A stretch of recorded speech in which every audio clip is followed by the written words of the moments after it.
Meu filho me deu um ultimato: ou você serve a minha esposa, ou sai da minha casa.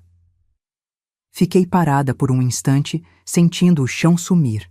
Depois, apenas sorri, peguei minha mala e saí em silêncio. Uma semana depois, 18 chamadas perdidas. Sabe aquele momento em que você olha para alguém que carregou no colo, embalou nas madrugadas de febre, ensinou a dar os primeiros passos, e não reconhece mais nada?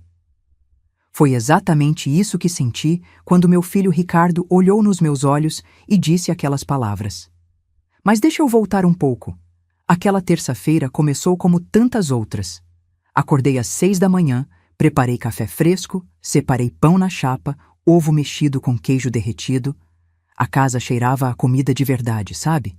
Aquele aroma que faz qualquer um descer correndo para a cozinha.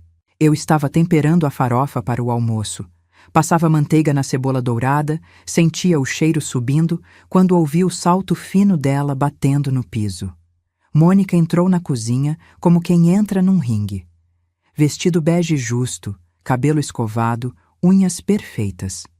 Ela pegou uma colher, provou a farofa e fez aquela cara que eu já conhecia bem.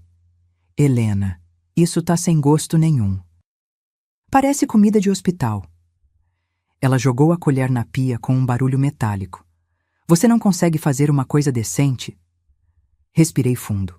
Contei até 3 mentalmente. Mônica, a farofa tá temperada do jeito que sempre fiz. Ricardo sempre gostou assim. Pois é, Helena, sempre do mesmo jeito. Você não percebe que as coisas precisam mudar? Ela cruzou os braços, me olhando de cima a baixo. Aliás, já que estamos falando nisso, aquele paninho de prato que você deixou pendurado na frente da casa é ridículo. Os vizinhos vão pensar que aqui mora gente sem classe. Senti algo apertar no peito. Aquele paninho tinha girassóis bordados. Eu mesma bordei, ponto por ponto, nas noites de insônia depois que meu Antônio morreu. Mas engoli seco. Não respondi. Foi quando Ricardo apareceu. Meu filho, meu único filho, entrou na cozinha com aquela expressão cansada. Olheiras fundas, gravata meio torta. Ele nem olhou para mim direito. Só olhou para Mônica, que fez aquela voz manhosa, de criança mimada. Amor, eu não aguento mais isso. Não aguento mais viver assim, nessa tensão constante. Sua mãe não respeita nosso espaço, não respeita minhas coisas, age como se ainda fosse dona de tudo aqui. Meu coração começou a bater mais rápido. Espera. Minha casa? Minhas coisas?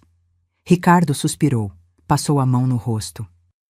E então disse: Mãe, a gente precisa resolver isso agora. Ou você para com essa teimosia, aceita que as coisas mudaram e começa a colaborar com a Mônica, ou você arruma suas coisas e procura outro lugar para morar.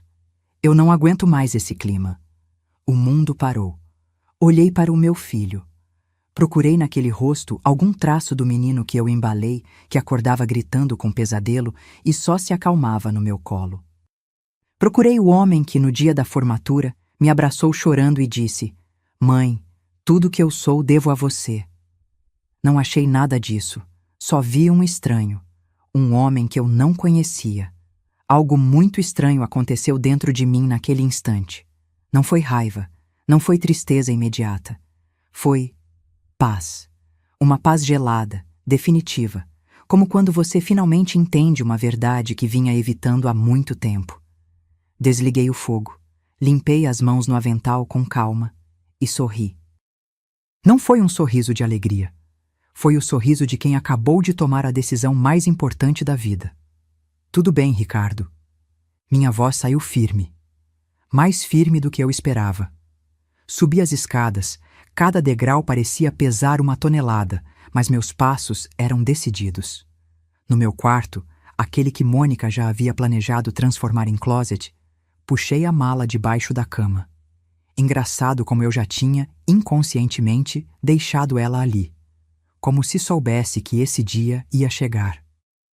Guardei apenas o essencial: roupas, documentos, a foto do meu Antônio, o terço da minha mãe. Deixei tudo que não cabia numa vida recomeçada. Desci com a mala. Ricardo estava parado no meio da sala, pálido. Acho que ele não esperava que eu realmente fosse embora. Mônica, do sofá, me observava com um sorrisinho de canto de boca. Parei na porta. Olhei ao redor pela última vez. Cada canto daquela casa contava uma história minha. Os azulejos da cozinha que escolhi um por um. A janela da sala que eu mesma mandei ampliar. O jardim que plantei tijolo por tijolo nos finais de semana. Olhei para Ricardo.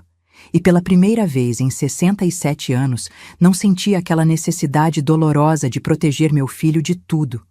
Só senti pena dele. Abri a porta e saí, sem olhar para trás, sem drama, sem lágrimas. Só o som da minha mala rodando no calçamento. E sabe o que aconteceu uma semana depois? 18 chamadas perdidas. Mas isso era só o começo de uma história que eles jamais imaginaram. Se você quer descobrir como uma mãe descartada virou o jogo e deu a lição mais poderosa da sua vida, inscreva-se no canal, porque essa história está só começando. Enquanto o táxi me levava para longe daquela casa, comecei a lembrar de tudo. Não era nostalgia. Era mais como se minha vida inteira passasse na minha frente, mostrando exatamente onde tudo começou. Eu tinha 28 anos quando me tornei viúva. 28. Ricardo tinha apenas 3 aninhos, ainda usava fralda à noite, chamava o pai de papai voa-voa porque Antônio trabalhava com motos. Foi numa terça-feira também. Engraçado como os piores dias da minha vida aconteceram todas em terças. Antônio saiu cedo para fazer uma entrega, motoboy, trabalhador, honesto. Voltaria para o almoço, como sempre. Mas o telefone tocou antes do meio-dia. Era o hospital. Acidente. Caminhão invadiu a pista. Ele não teve chance. Quando cheguei lá, já era tarde demais. E descobri mais. Antônio tinha dívidas. Muitas. Ele escondia de mim, tentando resolver sozinho. De repente, eu não era só viúva. Era viúva e endividada. Com um filho pequeno. Sem família por perto. Sem nada além das minhas próprias mãos. Sabe o que você faz quando o chão desaba? Você aprende a construir no ar. Comprei uma máquina de costura usada. Começava a costurar às 4 da manhã, antes do Ricardo acordar. Fazia vestidos sob encomenda, consertava roupas, bordava enxovais de bebê. Quando o Ricardo ia para a escolinha, eu saía para limpar casas. 3 casas por dia, de segunda a sábado. À noite, depois de colocar meu filho para dormir, eu vendia bijuterias de porta em porta. Meus pés sangravam dentro das sandálias baratas. Minhas mãos ficaram calejadas, ásperas. Mas nunca parei. Foram 15 anos assim. 15 anos acordando no escuro, dormindo exausta. 15 anos economizando cada centavo, guardando em lata de biscoito embaixo do colchão porque não confiava em banco. 15 anos dizendo não para tudo. Cinema, roupa nova, um simples sorvete na praça. Mas o Ricardo nunca faltou nada. Uniforme limpo, material escolar completo, lanche na mochila. Ele estudava em escola particular porque eu fazia faxina na casa da diretora em troca de desconto. Quando juntei R$45 mil, chorei. Chorei sozinha na cozinha, contando aquele dinheiro que cheirava a suor e renúncia. Era 2008. Aquele dinheiro valia muito mais naquela época. Comprei um terreno na periferia da cidade. Ninguém queria aquela área. É longe demais, dona Helena, diziam. Não vai valorizar nunca. Mas eu vi potencial. Vi futuro. Todo final de semana, eu e Ricardo íamos até lá. Ele, menino ainda, me ajudava a carregar tijolo. Eu aprendi a assentar massa com um pedreiro velho que teve pena de mim. Aprendi a rebocar, a fazer contrapiso, a instalar encanamento. Minhas mãos, que já eram calejadas, ficaram ainda mais grossas. Minhas costas doíam tanto que algumas noites eu não conseguia dormir, mas cada tijolo era uma vitória. Cada parede levantada era uma promessa. Meu filho teria um lar. Levei 4 anos para terminar.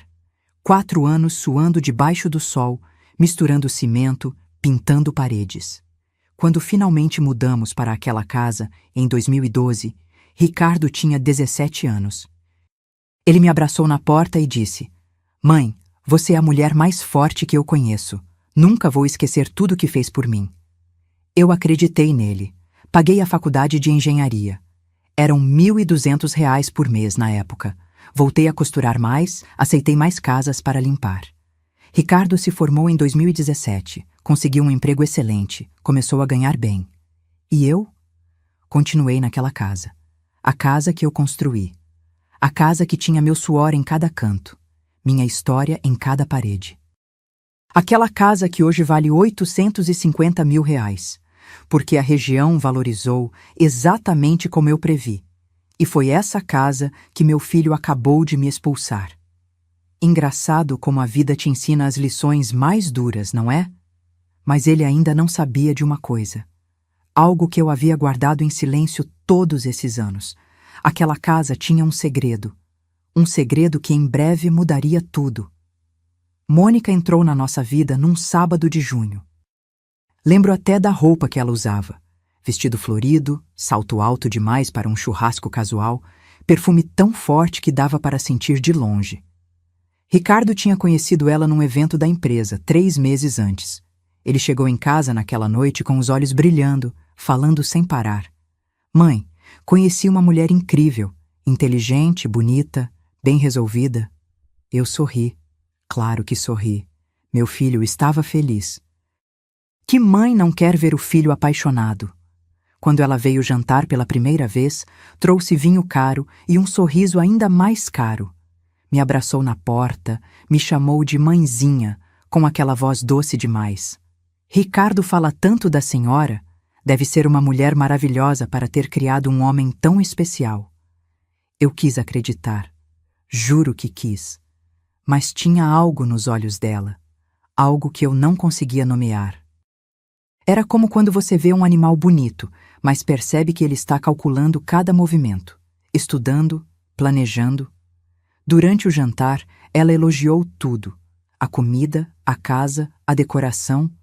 Mas seus olhos passeavam pelos cômodos como quem faz inventário. Reparei como ela tocou no sofá bordô da sala, na cristaleira antiga, nas cortinas que eu mesma havia costurado. Que casa charmosa, mãezinha. Tem um ar bem vintage. Vintage. Essa palavra me incomodou. Não sei por quê. Talvez porque ela não disse com carinho. Disse como quem identifica algo ultrapassado. Ricardo não percebeu nada. Ele estava flutuando, apaixonado, cego. 6 meses depois, veio com a notícia. Mãe, vou casar. Mônica é a mulher da minha vida. Meu coração apertou, mas engoli seco e abracei meu filho. Se você é feliz, eu sou feliz. O casamento foi em março de 2021. Grande, luxuoso, cheio de gente que eu não conhecia. Mônica queria tudo perfeito. Buffet de R$ 60 por pessoa, decoração com flores importadas, banda ao vivo. Ricardo veio até mim constrangido. Mãe, eu sei que é muito dinheiro, mas... Não deixei ele terminar. Quanto precisa? Ele engoliu seco. R$ 68 mil. Eu consegui juntar 40, mas falta... Fui no banco no dia seguinte. Tirei 28 mil da minha poupança. O dinheiro que eu guardava para emergências, para minha velhice, para um dia de chuva. Entreguei para Ricardo. Quero ver você feliz, é só isso que importa. Ele me abraçou chorando. Mãe, eu vou devolver, prometo. Nunca devolveu, mas tudo bem. Era para a felicidade dele, não era? No casamento, Mônica estava radiante, vestido de renda francesa, grinalda de pérolas, maquiagem impecável. Ela brilhava. Eu, no meu vestido simples azul marinho, sentei na segunda fileira e chorei de emoção. Chorei porque meu menino estava crescendo, porque eu tinha conseguido. Sozinha, contra tudo, eu tinha criado um homem bom, educado, formado, ou pelo menos era o que eu pensava. Os primeiros meses foram tranquilos. Eles moravam comigo. Afinal, a casa tinha 3 quartos, espaço de sobra. Mônica era educada, ajudava nas tarefas, fazia elogios. Eu pensei, talvez eu tenha julgado mal. Talvez ela seja realmente boa moça. Mas então, devagar, as coisas começaram a mudar. Primeiro foram comentários sutis. Mãezinha, você não acha que essa toalha de mesa está meio antiga? Podia renovar, né? Ou, Essas plantas na varanda deixam tudo tão apertado. Depois vieram as sugestões. Ricardo, amor, a gente precisa modernizar essa casa. Está tudo tão antigo. Seus clientes vêm aqui às vezes. A gente precisa passar uma imagem melhor. Eu sentia cada palavra como um corte pequeno, invisível, mas dolorido. E então, num domingo de manhã, eu ouvi. Eles estavam no quarto, porta entreaberta. A voz de Mônica soava irritada. Ricardo, essa casa parece museu de pobre. Móvel velho, decoração anos 80, aquele sofá horrível. Como você aguentou viver assim? Congelei no corredor. Segurava a cesta de roupas limpas, ainda quentinhas, recém-tiradas do varal. Ricardo riu. Riu baixinho, constrangido. Ah, meu amor, minha mãe gosta dessas coisas antigas. Tem valor sentimental. Valor sentimental não paga conta nem impressiona ninguém. Senti meu peito apertar, mas não disse nada. Segui para o meu quarto, fechei a porta e sentei na cama. Olhei ao redor. Cada objeto ali tinha uma história, mas para ela era só velharia. Foi nesse momento que percebi. Mônica não tinha entrado na nossa vida por amor. Ela tinha entrado por ambição. E isso era só o começo. A transformação da casa começou 2 meses depois daquela conversa. Mas não foi abrupta. Foi como veneno lento que vai matando aos poucos sem que você perceba. Primeiro foi o sofá. Aquele sofá bordô que eu tinha comprado em 2013, parcelado em 12 vezes sem juros. Eu lembrava do dia que chegou. Ricardo me ajudou a desembalar, ajeitamos juntos na sala. Ficou lindo, mãe. Combinou perfeitamente. Num sábado qualquer, cheguei da feira e ele simplesmente não estava mais lá. No lugar, um sofá branco, minimalista, moderno, desconfortável. Parecia sofá de consultório, não de casa. Onde está o sofá? Minha voz saiu trêmula. Mônica estava mexendo no celular, unha vermelha deslizando pela tela. Nem levantou os olhos. Doamos, mãezinha. Estava velho demais. Esse aqui é melhor, mais clean. A casa precisa respirar. Respirar. Como se a casa estivesse sufocada. Como se eu estivesse sufocando a casa. Ricardo entrou carregando sacolas de compras. Gostou, mãe? A Mônica escolheu. Ficou moderno, né? Eu queria gritar. Queria dizer que aquele sofá tinha história, que eu sentava ali toda noite assistindo novela, que era o lugar onde Ricardo deitava a cabeça no meu colo quando tinha dor de cabeça. Mas só assenti. Ficou bonito. Mentira. Ficou gelado. Na semana seguinte, foi meu cantinho de costura. Eu tinha transformado o quarto menor da casa num pequeno ateliê. Minha máquina Singer antiga, caixas organizadas com linhas coloridas, tecidos dobrados com carinho. Era meu refúgio, o lugar onde eu ainda me sentia produtiva, útil. Voltei de uma consulta médica e a porta estava trancada. Estranhei. Bati. Mônica abriu com um sorriso. Oi, mãezinha. Esqueci de avisar. Vamos transformar esse quarto em closet. Já contratei o marceneiro. Semana que vem começa a obra. Meu coração disparou. Mas minhas coisas... Guardei tudo no depósito do prédio do Ricardo. Está tudo lá, não se preocupe. Depósito. Minhas memórias, meu trabalho, minha identidade. Num depósito. Mônica, aquele era meu espaço.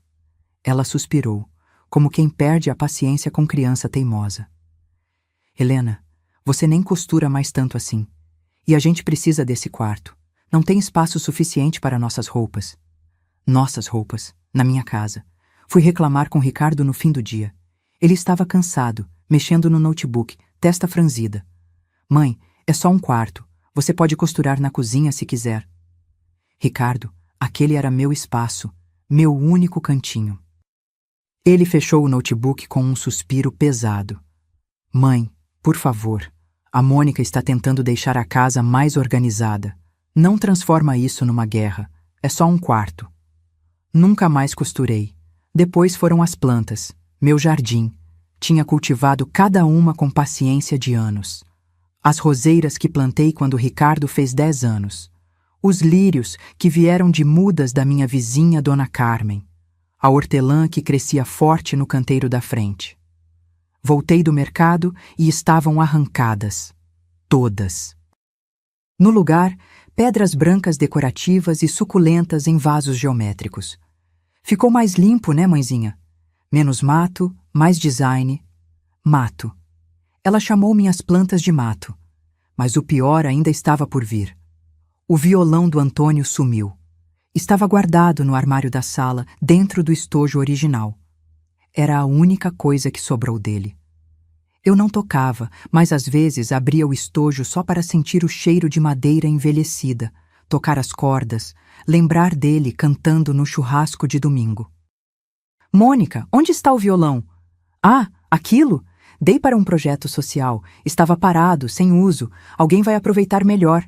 Senti as pernas bambas. Você não tinha direito... Helena, eram tranqueiras ocupando espaço. A casa está muito mais leve agora.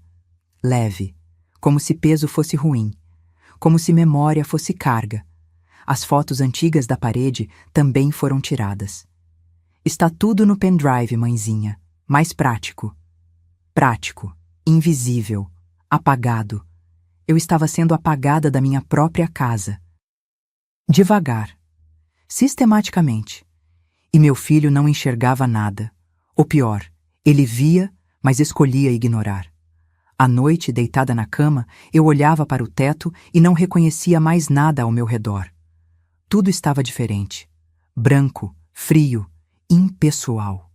Eu era uma estranha na casa que construí com minhas próprias mãos. E o pior é que isso era só o começo. Porque logo, muito logo, Mônica ia exigir muito mais do que meus objetos. Ela ia querer minha dignidade.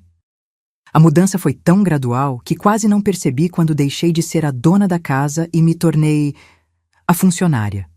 Começou com pedidos pequenos, quase inocentes.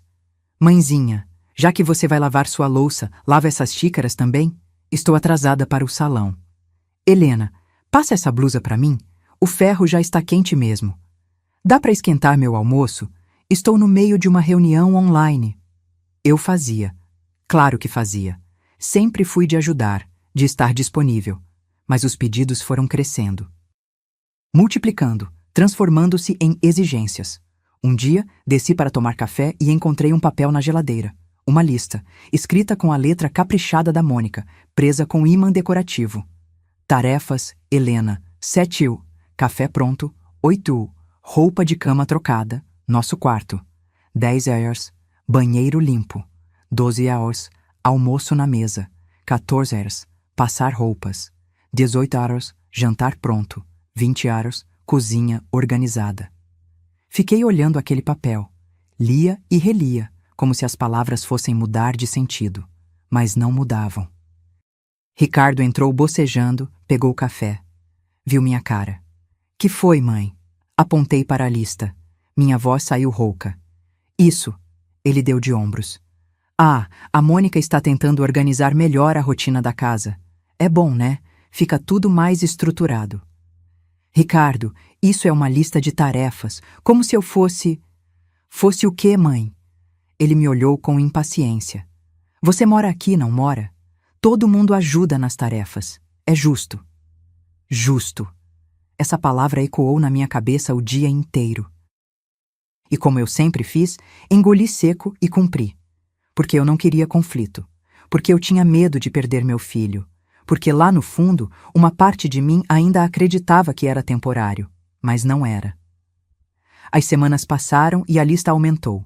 Lavar o carro, regar as plantas novas, limpar os vidros, organizar o closet.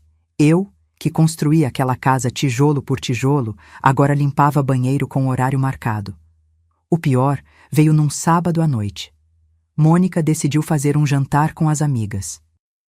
5 mulheres cheias de perfume caro, unhas feitas, risos altos. Elas se sentaram na sala, no sofá branco que eu odiava, e Mônica me chamou. Helena, traz mais vinho para as meninas? Peguei a garrafa da geladeira. Servi cada uma. Elas nem olharam para mim. Conversavam sobre viagem para Cancún, spa, botox. Helena, esses petiscos estão acabando. Faz mais, por favor? Voltei para a cozinha. Preparei mais torradas com patê. Quando levei, uma das amigas disse alto: Mônica, que sorte você tem! Ter uma ajuda em casa assim disponível o tempo todo? Ajuda. Ela me chamou de ajuda. Mônica riu. Pois é, me poupa muito trabalho. Senti o rosto queimar, mas não disse nada. Voltei para a cozinha, apoiei as mãos na pia, respirei fundo. Quando elas foram embora, eram quase meia-noite. A sala estava um caos. Copos vazios, guardanapos amassados, migalhas por todo lado. Fui dormir. Acordei cedo no domingo e a pia estava entupida de louça suja. Um bilhete na bancada. Pensei que você gostasse de manter tudo limpo. BJs, Mo. Lavei tudo, cada copo, cada prato, com as mãos tremendo de raiva contida. Ricardo apareceu no fim da manhã. Mãe, cadê meu almoço? Estou com fome. Olhei para ele. Meu filho, que eu criei, que eu alimentei, que eu embalei. Agora me cobrava almoço como quem cobra garçonete. Está quase pronto. Demora não. Vou sair com a Mônica às 2. Nem um por favor, nem um obrigado. Naquela noite, fiz meu prato e fui comer na cozinha. Sentei no banquinho perto do fogão, sozinha. Ouvi as risadas deles na sala, assistindo o filme. Eu não era mais bem-vinda à mesa, não era mais parte da família. Era apenas a mulher que cozinhava, limpava e desaparecia. Fui dormir cedo. Tranquei a porta do quarto, sentei na beirada da cama e, pela primeira vez em 40 anos, deixei as lágrimas caírem. Chorei em silêncio. Porque se fizesse barulho, talvez eles pedissem para eu parar, como se até minha dor incomodasse. E enquanto chorava, uma pergunta martelava na minha cabeça. Como foi que eu deixei chegar até aqui? Mas a resposta eu já sabia. Eu deixei porque amava. Porque tinha medo de perder. Porque achei que amor de mãe significava aceitar tudo. Só que tem coisas que amor nenhum deveria aceitar. E eu estava perto, muito perto, de descobrir meu limite. Foi numa quarta-feira à tarde que minha vida mudou para sempre. Ou melhor, foi quando finalmente entendi o que realmente estava acontecendo. Eu tinha ido ao mercado comprar coisas para o jantar. Mônica pediu salmão fresco. Disse que tinha convidado o chefe do Ricardo. Precisa estar impecável, Helena. É importante para a carreira dele. Voltei mais cedo do que planejava. O mercado estava vazio, fila pequena. Entrei em casa e ouvi vozes no quarto deles. A porta estava encostada, não trancada.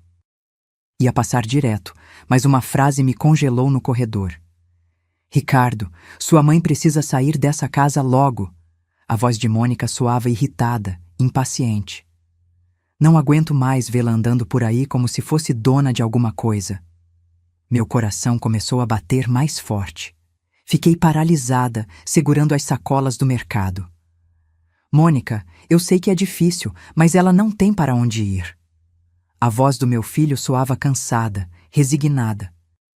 Problema dela, Ricardo. A gente se matando de trabalhar, pagando contas e ela aqui de freeloader. Você não vê? Ela vive às nossas custas. Senti o chão sumir. Às custas deles? Na minha casa? Com o dinheiro que eu economizei, o suor que eu derramei? E tem mais. A voz de Mônica ficou baixa, calculista. Eu pesquisei. Essa casa está só no nome dela. Você, o filho dela que morou aqui a vida inteira, não tem nada. Absolutamente nada. Silêncio. Um silêncio pesado. E daí? Ricardo perguntou sem convicção. E daí que se ela morrer amanhã ou resolver doar isso para alguma igreja de fanática, você fica sem nada, a gente fica sem nada. Meu sangue gelou. Você precisa conseguir uma procuração, convencer ela a assinar. Depois a gente transfere o imóvel para seu nome e pronto. Aí sim podemos fazer o que quisermos, vender, alugar, reformar de verdade. Mônica, isso é pesado. Pesado é a gente viver refém dela. Olha o tamanho dessa casa, Ricardo. Vale quase R$ 1 milhão. E está parada, desperdiçada, com decoração de pobre. A gente podia estar rico. Outro silêncio. E depois que conseguir a transferência? A voz do Ricardo saiu baixa. Ele estava considerando. Meu filho estava realmente considerando. Aí a gente arranja um lugarzinho para ela, um apartamento pequeno, barato. Ela se vira. Tem aposentadoria, não tem? Se não der problema dela, deveria ter pensado nisso antes de ser tão inconveniente. Minhas pernas começaram a tremer. Encostei na parede para não cair. As sacolas escorregaram dos meus dedos, mas consegui segurar antes de fazer barulho. Eu não sei, Mônica. Ricardo hesitou, mas hesitou. Não disse não. Não disse nunca. Apenas hesitou. Pensa bem, amor. Com esse dinheiro a gente compra um apartamento no centro, moderno, triplica nosso padrão de vida. E ela? Ela já viveu. Já teve a vez dela. Agora é a nossa vez. Eu não esperei ouvir mais nada. Desci as escadas em câmera lenta, como se estivesse flutuando. Coloquei as sacolas na cozinha, mãos tremendo, coração disparado. Subi para o meu quarto, fechei a porta e sentei na cama. Respirei fundo. 1 vez, 2, 3. E então algo estranho aconteceu. A tristeza que eu esperava sentir não veio. A dor não veio. O que veio foi clareza. Fria, cristalina, definitiva. Eu tinha sido ingênua, idiota. Tinha acreditado que amor familiar era incondicional, que sangue significava lealdade. Tinha me anulado, me diminuído, aceitado humilhação atrás de humilhação porque não queria criar problema. E agora? Agora eu descobria que não era só desrespeito. Era um plano, um golpe. Queriam me tirar tudo e me jogar fora como lixo. Peguei meu celular. Procurei nos contatos um nome que não via há meses. Doutora Silvia Medeiros. Minha amiga desde os tempos da igreja, advogada aposentada, uma das poucas pessoas em quem eu realmente confiava. Mandei mensagem. Silvia, preciso da sua ajuda. Urgente. Pode me receber amanhã? A resposta veio em segundos. Claro, querida. 10 horas. Meu escritório. Está tudo bem? Agora vai estar. Naquela noite, fiz o jantar como sempre. Salmão grelhado, arroz com açafrão, legumes no vapor. Pus à mesa. Servi o chefe do Ricardo. Sorri. Fui educada. Mônica me olhava com superioridade. Ricardo evitava meu olhar. Mas eu? Eu estava calma. Pela primeira vez em meses, estava absolutamente calma. Porque agora eu tinha um plano também.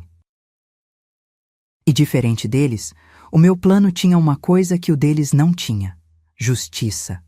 Na manhã seguinte, acordei às 6, como sempre. Mas dessa vez era diferente. Tinha dormido profundamente pela primeira vez em semanas. Mente clara, decisão tomada. Fui até o escritório da doutora Silvia às 10 em ponto. Ela me recebeu com café fresco e aquele olhar afiado de quem já viu muita coisa na vida. Contei tudo.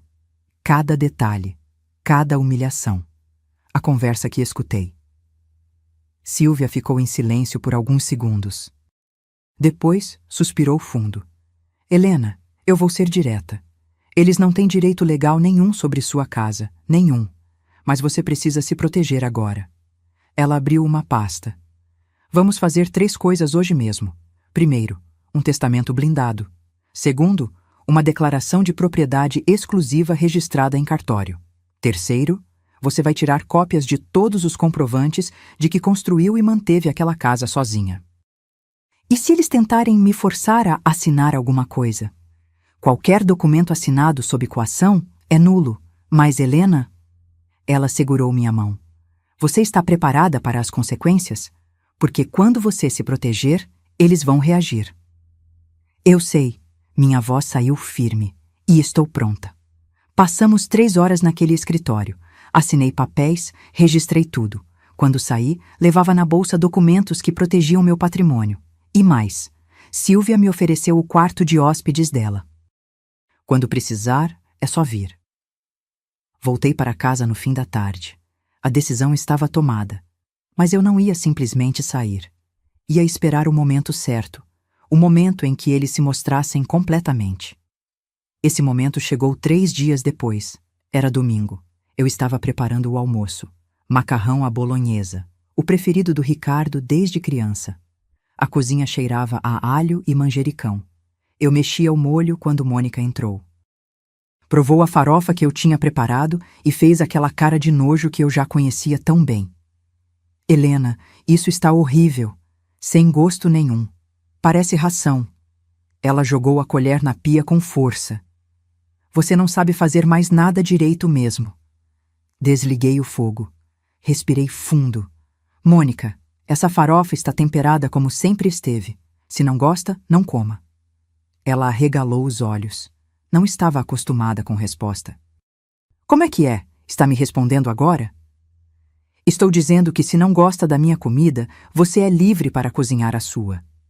Foi quando Ricardo entrou. Cabelo bagunçado, cara de sono. Mônica correu até ele como criança que vai fazer queixa. Amor, você está vendo? Sua mãe está me destratando. Eu só fiz um comentário e ela veio com ignorância. Ricardo olhou para mim. Cansado, irritado, farto. E então veio. A frase que eu sabia que estava chegando. A frase que eu tinha estado esperando.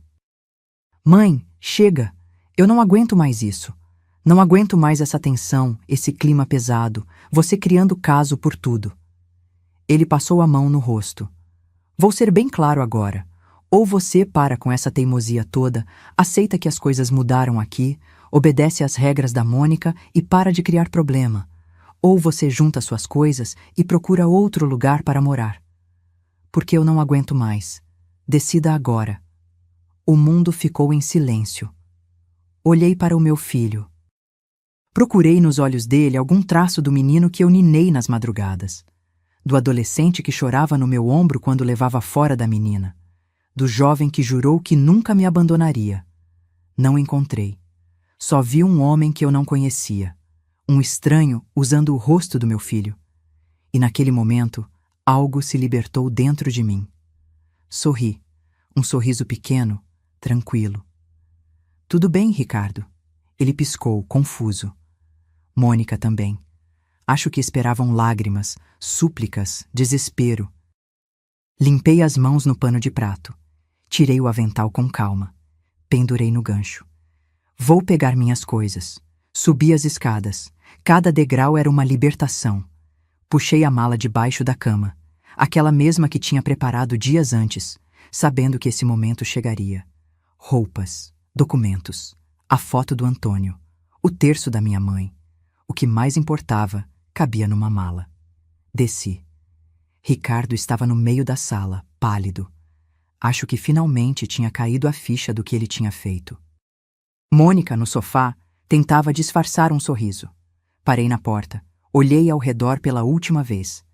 Cada tijolo, cada parede, cada canto, tudo tinha minha história, meu suor, minha vida, mas não tinha mais meu futuro. Olhei para Ricardo. Cuide bem da casa, você vai precisar. Ele franziu a testa, sem entender. Abri a porta e saí. O sol da tarde batia no meu rosto. A rua estava quieta. Andei até a esquina carregando minha mala. Não olhei para trás, nenhuma vez. Liguei para Sílvia. Estou indo. Te espero com café pronto. E enquanto o táxi me levava embora, senti algo que não sentia há muito tempo. Paz, porque às vezes perder tudo é a única forma de recuperar a dignidade. Os primeiros 2 dias foram de silêncio absoluto. Nenhuma ligação, nenhuma mensagem, nada. Eu estava na casa da Sílvia, num quarto simples, mas aconchegante, com cheiro de lavanda e luz natural entrando pela janela.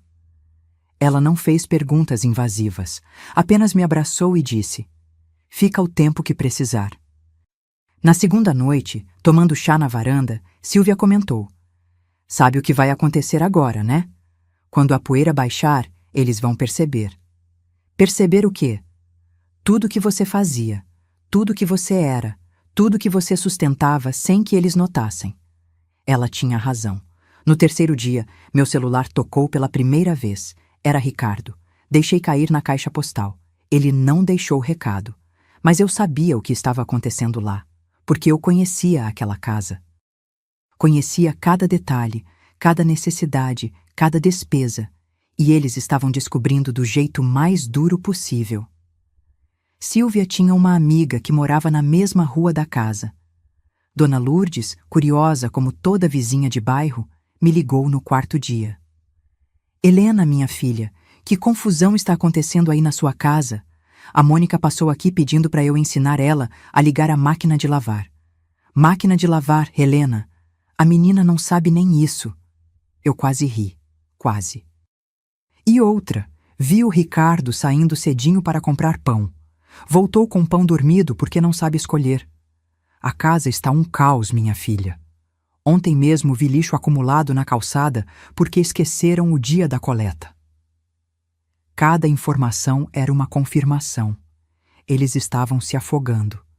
No quinto dia, as ligações aumentaram. 3, 5, 7 chamadas perdidas. No sexto dia, recebi uma mensagem de Ricardo. Mãe, preciso falar com você. Por favor. Não respondi. Foi quando chegou a primeira conta. Dona Lourdes me contou. Helena, você acredita que a luz deu mais de R$ 800?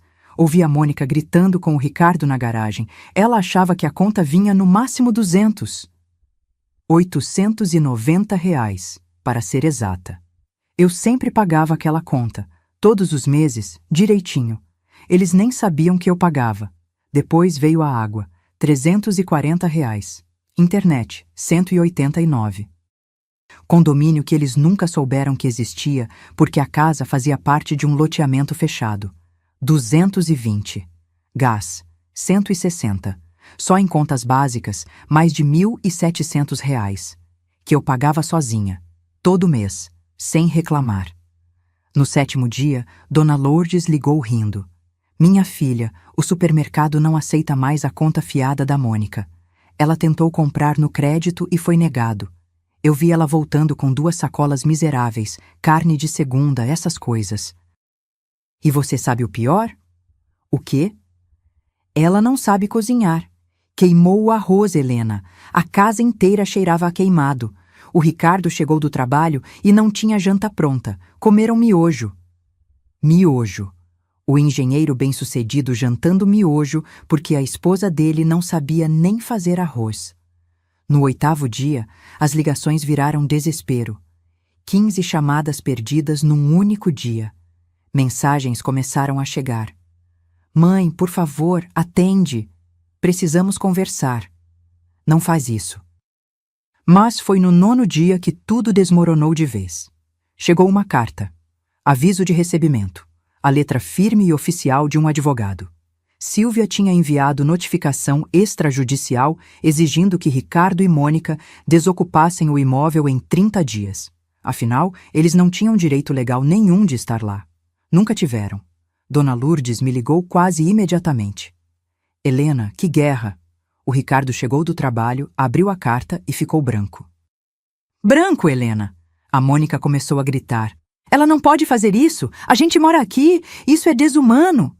E o Ricardo só repetia, meu Deus, o que eu fiz? O que eu fiz? Ela fez uma pausa dramática. E tem mais. Chegou outra carta junto. Do cartório. Que carta? Helena, isso é verdade? Você fez testamento deixando a casa para uma instituição de caridade? Sim, era verdade. Cada centavo, cada tijolo, cada metro quadrado daquela casa que eu construí com minhas próprias mãos ia para uma ONG que acolhia idosos abandonados pela família. Irônico, não? A Mônica tá fora de si. Tá falando em processar, em contestar. Mas o Ricardo tá acabado, Helena. Vi ele chorando na garagem ontem à noite.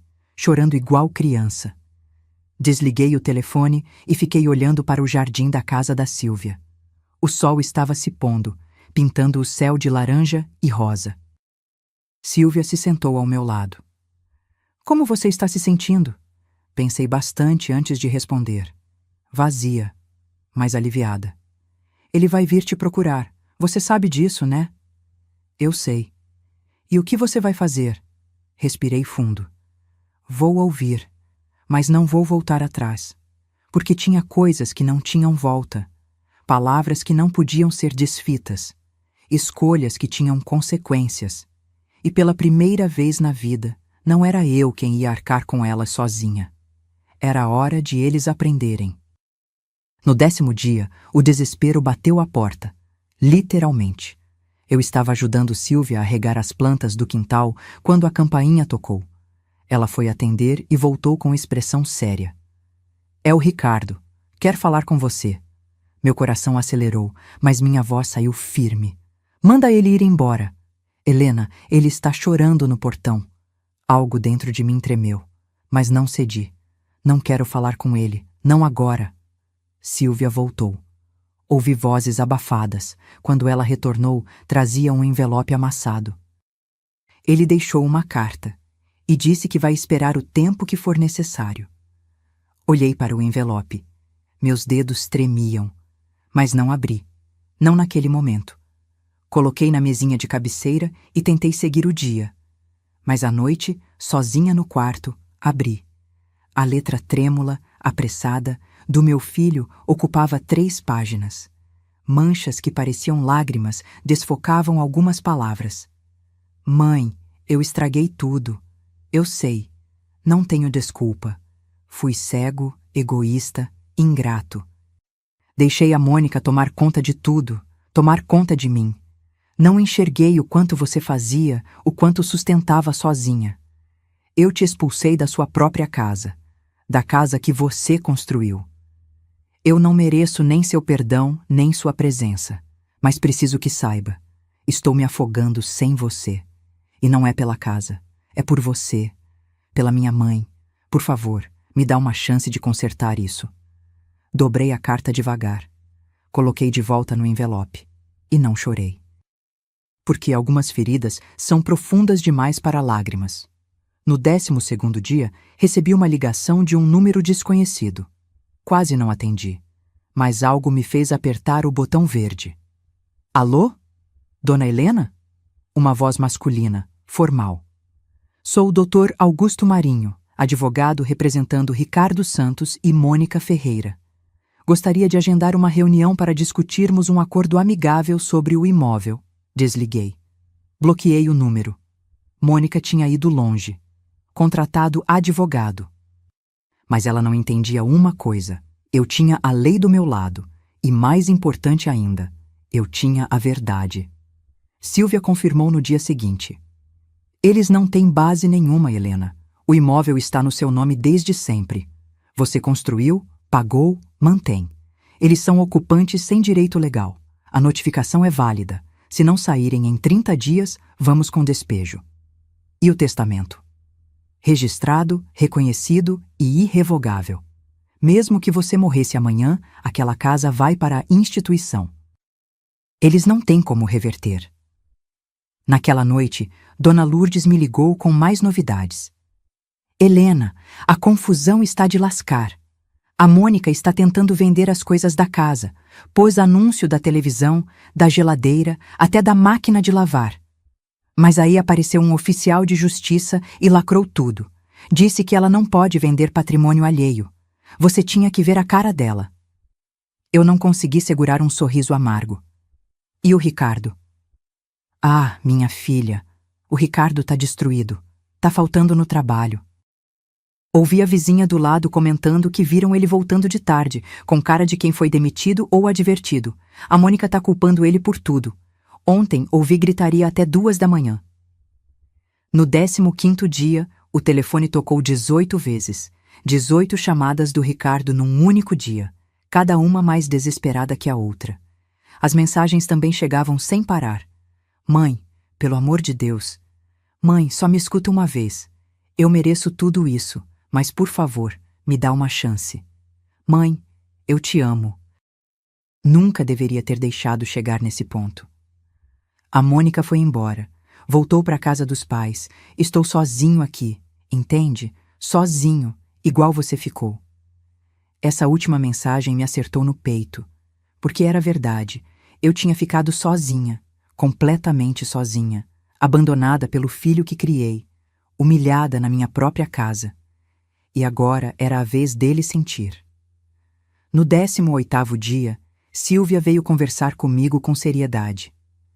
Helena, você precisa decidir. Ou você fala com ele, ou eu sigo com o processo de despejo. Os 30 dias estão acabando. Ele precisa desocupar o imóvel. E se eu falar com ele? Aí é com você. Mas escuta, Helena, você pode perdoar, pode até reconstruir a relação, mas nunca, nunca volte atrás nas suas decisões de proteger seu patrimônio. Entendeu? Isso não é negociável. Fiquei em silêncio por um longo tempo. Finalmente, peguei o celular. Digitei uma mensagem curta. Amanhã, 15 horas. Café da Praça Central. Sozinho. A resposta veio em segundos. Estarei lá. Obrigado, mãe. Obrigado. Silvia me olhou com preocupação. Tem certeza? Não. Mas preciso fazer isso. Preciso olhar nos olhos dele e dizer tudo o que precisa ser dito. E se ele pedir para você voltar? Olhei pela janela. O céu estava limpo, sem nuvens. Aí ele vai descobrir que algumas portas, quando se fecham, não abrem mais da mesma forma. Porque perdão não significava esquecer, e reconstrução não significava voltar ao que era antes. Significava começar do zero, se ele estivesse disposto a isso. E isso só o tempo diria. Cheguei ao café 15 minutos antes do combinado. Escolhi uma mesa do fundo, perto da janela. Pedi um café preto, simples. Minhas mãos tremiam levemente segurando a xícara. Silvia tinha insistido em me acompanhar, mas recusei. Isso era algo que eu precisava fazer sozinha. Às 15 horas em ponto, Ricardo entrou, e eu quase não o reconheci. Meu filho estava irreconhecível. Olheiras profundas, barba por fazer, roupa amassada. Ele tinha emagrecido. Muito. A camisa social, antes justa, agora pendia nos ombros. Ele me viu e parou, como se reunisse coragem para dar mais um passo. Caminhou até a mesa devagar. Sentou-se na minha frente sem dizer nada no primeiro momento. Apenas me olhou.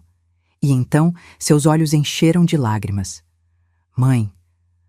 A voz dele saiu quebrada. Não respondi imediatamente. Só o observei. Este homem destruído à minha frente era o mesmo que 3 semanas atrás me deu um ultimato na minha própria cozinha.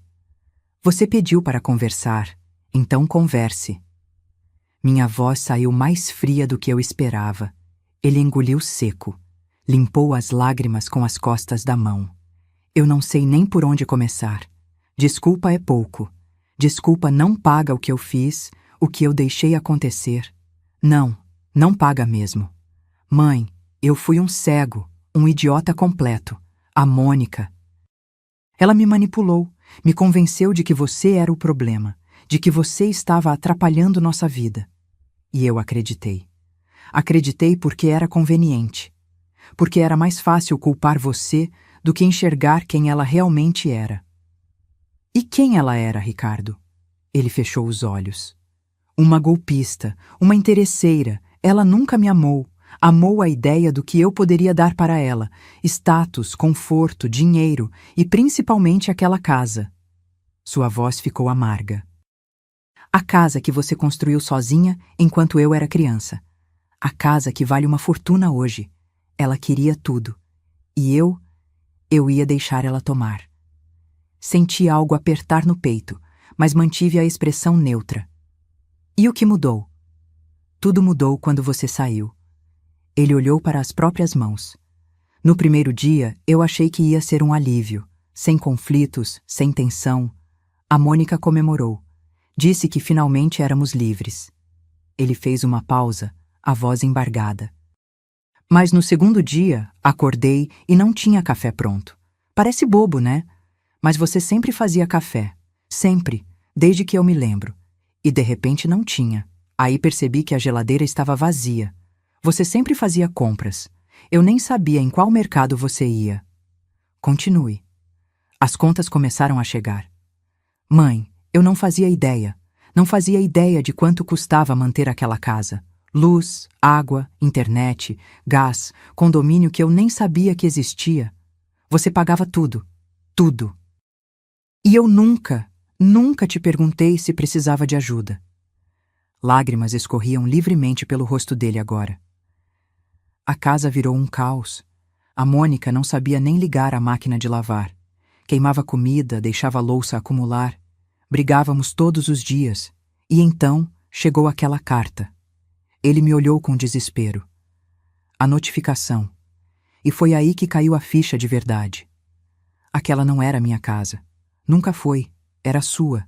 Sempre foi só sua. E eu tinha te expulsado. Te expulsei da casa que você construiu com suas próprias mãos. E o testamento? Minha voz estava firme, mas meu coração batia forte. O testamento me destruiu. Ele soluçou. Você preferiu deixar tudo para desconhecidos do que para mim. E você estava certa. 1000 vezes certa. Eu não merecia nada. Nada. Ricardo cobriu o rosto com as mãos. Seus ombros tremiam. A Mônica surtou. Tentou me convencer a processar você, a contestar o testamento, a acusar você de senilidade. Quando eu recusei, quando eu disse que você estava certíssima, ela me chamou de fraco, de burro. Disse que eu tinha jogado fora a maior oportunidade da nossa vida. E foi embora. Simplesmente arrumou as malas e foi embora. E você? Eu fiquei sozinho naquela casa enorme, vazia, cheia das suas memórias. E entendi tudo. Cada canto daquela casa gritava seu nome, seu sacrifício, sua história. E eu tinha te jogado fora como se você não valesse nada. Ele estendeu a mão sobre a mesa, mas não me tocou. Mãe, eu perdi tudo. Perdi minha esposa, perdi minha casa, estou quase perdendo meu emprego. Mas nada disso importa, nada, porque eu perdi você. E essa é a única coisa que realmente dói. Fiquei em silêncio. Deixei as palavras dele ecoarem entre nós. Eu não quero sua casa, mãe. Não quero seu dinheiro. Só quero minha mãe de volta. Quero poder tomar café com você no domingo. Quero poder te ligar quando tiver um dia ruim. Quero consertar isso, mesmo que leve anos. Mesmo que você nunca me perdoe completamente. Só me dá uma chance de tentar. Olhei para meu filho, meu único filho, o menino que eu carreguei no colo, que eu protegi de tudo, que eu amei mais que minha própria vida. E então disse a verdade. Parte 11, 6 meses depois, a justiça poética. Ricardo, eu não vou mentir dizendo que está tudo bem, porque não está. Minha voz saiu firme, mas sem raiva. Você não me perdeu por acidente. Você me descartou. Me humilhou. Me transformou em empregada na casa que eu construí. E pior, você ouviu sua esposa planejar me roubar, me tirar tudo e hesitou. Você não disse não na hora. Você hesitou. Ele abaixou a cabeça, envergonhado. Mas... respirei fundo. Você é meu filho. E eu não deixo de ser mãe mesmo quando você deixa de ser filho. Então vou te dizer o que vai acontecer agora. Ricardo me olhou com um fio de esperança nos olhos. A casa continua no meu nome. O testamento continua valendo. Você vai sair daquela casa nos próximos 15 dias. Isso não é negociável. Ele assentiu, engolindo o choque. Mas se você quiser, a gente pode reconstruir nossa relação, do zero. Sem casa, sem dinheiro, sem interesse. Só mãe e filho. Se você realmente quiser, eu aceito te dar essa chance. Uma única chance. Eu quero, mãe. Eu juro que quero. Então prove, com tempo, com atitudes, com respeito. E talvez, só talvez, a gente consiga recuperar alguma coisa do que foi destruído. Ah, ele se levantou, veio até mim e se ajoelhou ao lado da minha cadeira. Me abraçou como não fazia há anos e chorou. Chorou como criança perdida. E eu, pela primeira vez em semanas, deixei algumas lágrimas caírem também. Mas não voltei atrás, nem 1 milímetro. 6 meses se passaram desde aquele dia no café. E muita coisa mudou. Eu mudei. Aluguei um apartamento pequeno num bairro tranquilo. 2 quartos, varanda com sol da tarde, aluguel de R$ 1.800 que cabia no meu orçamento. Simples, mas meu. Completamente meu. Voltei a costurar, não por necessidade, mas por prazer. Abri uma conta no Instagram vendendo peças artesanais, blusas bordadas, toalhas personalizadas, mantas de crochê. O dinheiro era pouco, mas a satisfação era enorme. 3 vezes por semana fazia trabalho voluntário na ONG que receberia a casa. Acolhimento ao idoso abandonado.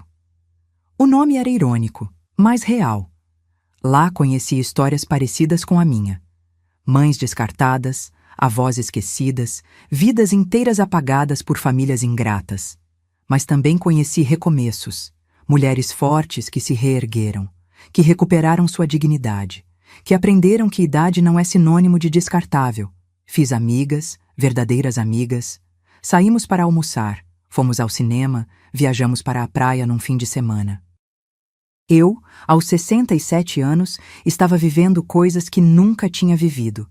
Eu estava feliz, não daquela felicidade barulhenta, mas da felicidade tranquila de quem finalmente se encontrou. Ricardo mudou. Ele saiu da casa no prazo que eu dei. Alugou um apartamento pequeno, bem menor que o que estava acostumado. Pagava R$ 3.200 de aluguel e o orçamento apertava no fim do mês. As economias que ele tinha guardado foram todas consumidas pelas reformas que Mônica fez. Móveis caros, decorações inúteis, desperdício atrás de desperdício. Ele estava começando do zero financeiramente, mas estava tentando, realmente tentando. Todo sábado ele me visitava. Trazia pão fresco, tomávamos café juntos na minha varanda, conversávamos sobre trabalho, sobre vida, sobre os erros que ele cometeu. Ele começou terapia, reconheceu que tinha sido manipulado, mas também que tinha escolhido ser cego. Mãe, eu vi você sofrendo, eu vi. Mas fingi que não via porque era mais fácil manter a paz com a Mônica do que defender você. Isso me envergonha todos os dias. Nosso relacionamento estava sendo reconstruído, devagar, tijolo por tijolo, assim como eu construí aquela casa anos atrás. Mas agora com uma diferença. Tinha base sólida, tinha respeito, tinha limites. Mônica colheu o que plantou. Ela voltou para a casa dos pais. A família que tanto ostentava riqueza estava, na verdade, afogada em dívidas. Aparências mantidas com cartão de crédito e empréstimos. O casamento de fachada que ela construiu desmoronou. Ricardo pediu divórcio 2 meses depois da separação. Ela tentou pedir pensão, mas o juiz negou. Casamento curto, sem filhos, ambos com capacidade de trabalho. Ela tentou se aproximar de outros homens com dinheiro, mas a reputação dela já tinha se espalhado. A mulher que expulsou a sogra da própria casa. Ninguém queria se envolver. Dona Lourdes me contou, com aquele prazer de fofoca que só vizinha tem, que Mônica estava trabalhando numa loja de roupas no shopping. Salário mínimo, comissão pequena. Os saltos altos agora doíam no final do expediente.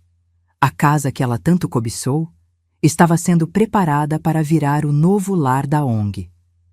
Reformas foram iniciadas para transformar os cômodos em quartos coletivos acolhedores.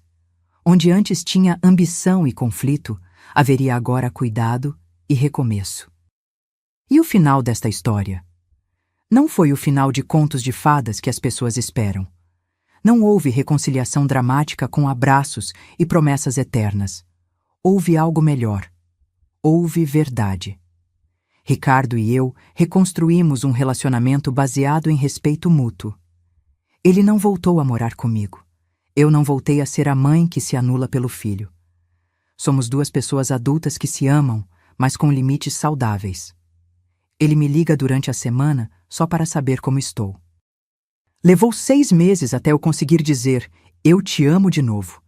Mas quando disse, foi real. Num domingo de tarde, enquanto tomávamos café na minha varanda, Ricardo olhou para mim e disse, mãe, obrigado. Por quê?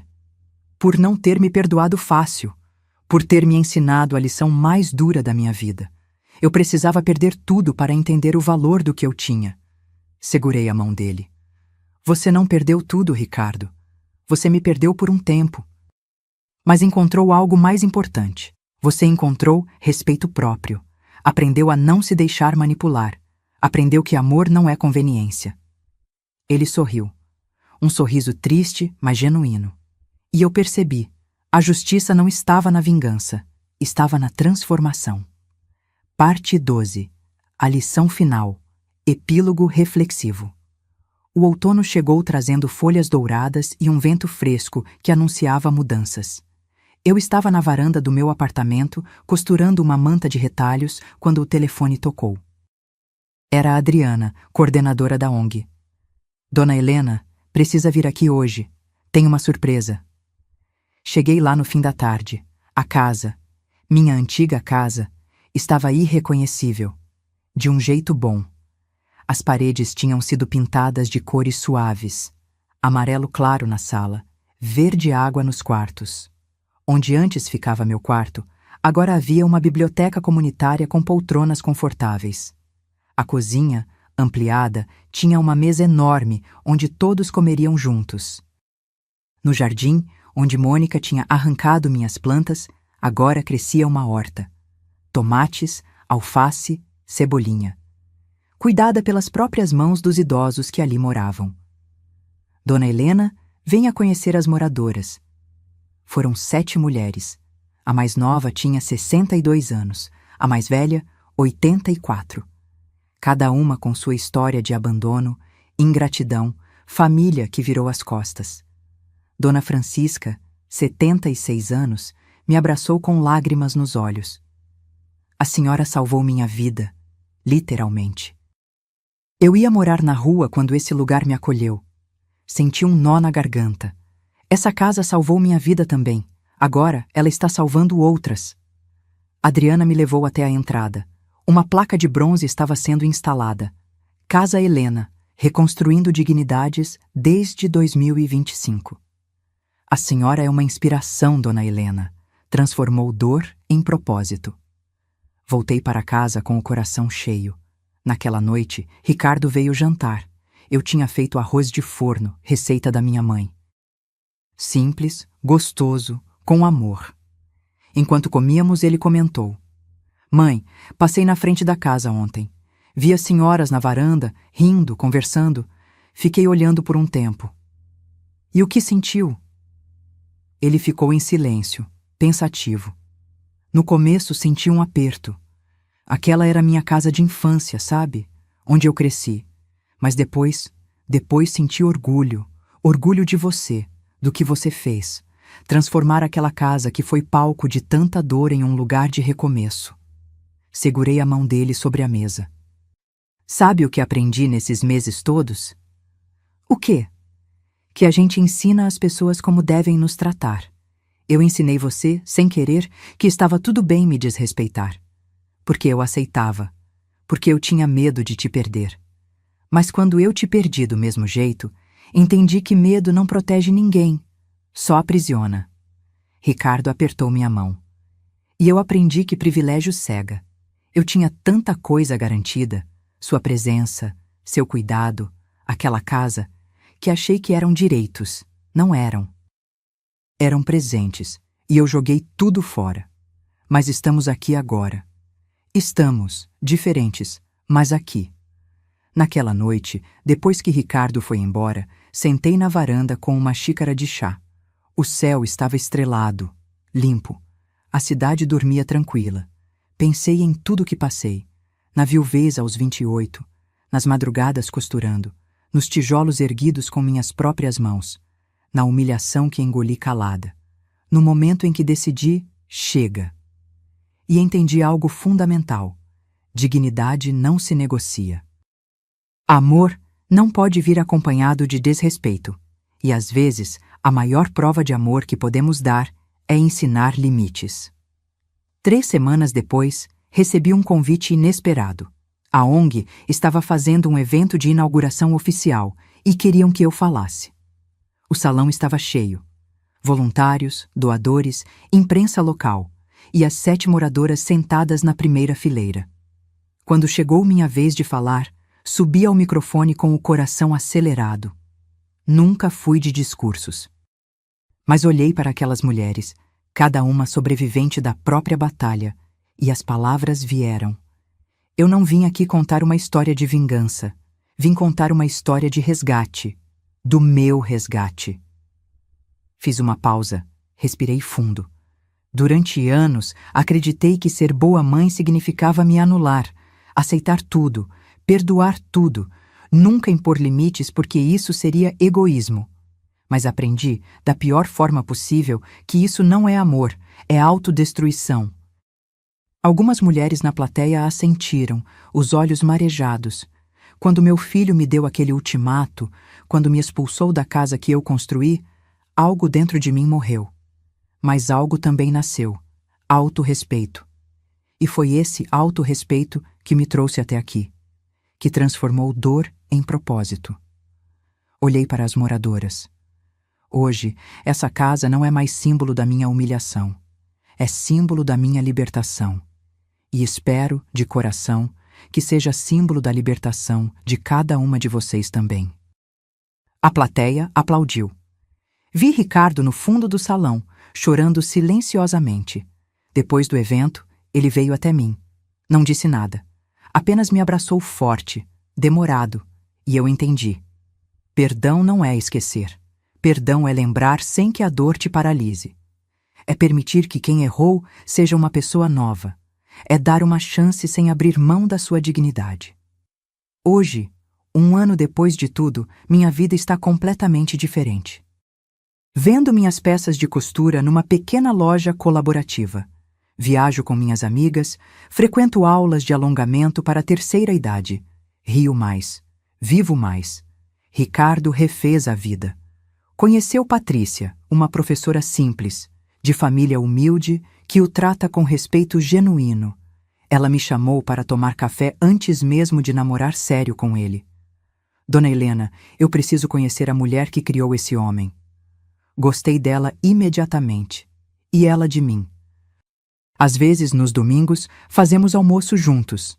Eu, Ricardo e Patrícia. Conversamos, rimos, lembramos. Até dos momentos ruins, porque eles nos ensinaram. Mônica. Soube por terceiros que está noiva de um empresário de outra cidade. Espero, sinceramente, que ela tenha aprendido alguma coisa, mas não é mais minha preocupação. E a grande lição de tudo isso? Aprendi que dignidade não tem preço, que amor sem respeito não é amor, é dependência. Que às vezes, para salvar um relacionamento, você precisa estar disposta a perdê-lo. Aprendi que idade não é sinônimo de descartável. Que recomeçar não tem prazo de validade, que nunca é tarde para se escolher. Perdi minha casa, mas reencontrei minha dignidade. E sabe de uma coisa? Nenhum teto vale mais do que isso. Hoje, quando deito minha cabeça no travesseiro, durmo em paz, porque sei que, apesar de tudo, me mantive inteira, me respeitei, me escolhi. E essa, minha gente, é a vitória mais importante de todas. Se esta história tocou seu coração de alguma forma, deixe nos comentários de onde você está assistindo. Conte se você já passou por algo parecido ou se conhece alguém que passou. Às vezes, só de compartilhar, a gente alivia o peso que carregamos sozinhos.